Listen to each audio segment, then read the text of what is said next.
ਅੱਖੀ ਖੁਸ਼ਕ ਹੋਵਣ ਤਾਂ ਅਸਗਰ ਦੀ ਉਦਾਂ ਪਿਆਸ ਨੂੰ ਯਾਦ ਕਰੀਵੇ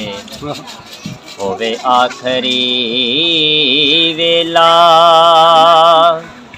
ਜ਼ਿੰਦਗੀ ਦਾ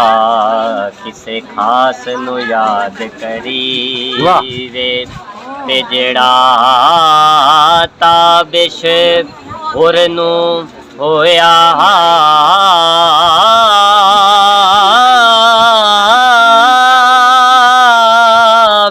एहसास नू याद करीवे जदों गल आवे यार वफावां दी अब्बास नू याद करीवे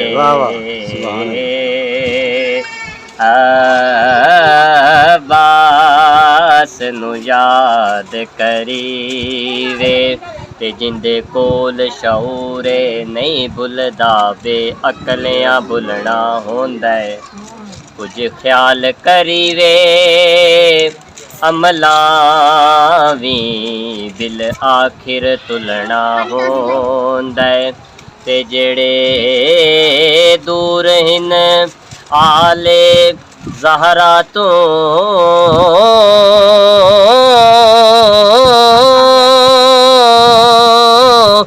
ओना ताबिश रुलना होंदा है साईं होवण नाल ता जन्नतां दे दरवाज़ियां खुलना होंदा है ते साडी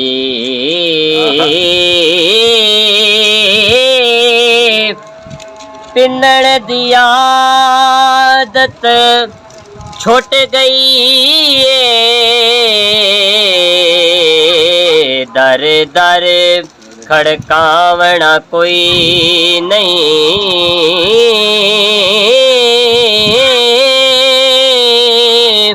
हुण उस लजपाल दे मंगते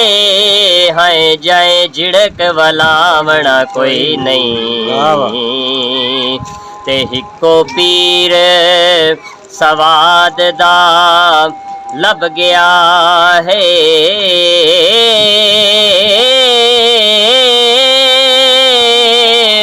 दुआ पीर बनावना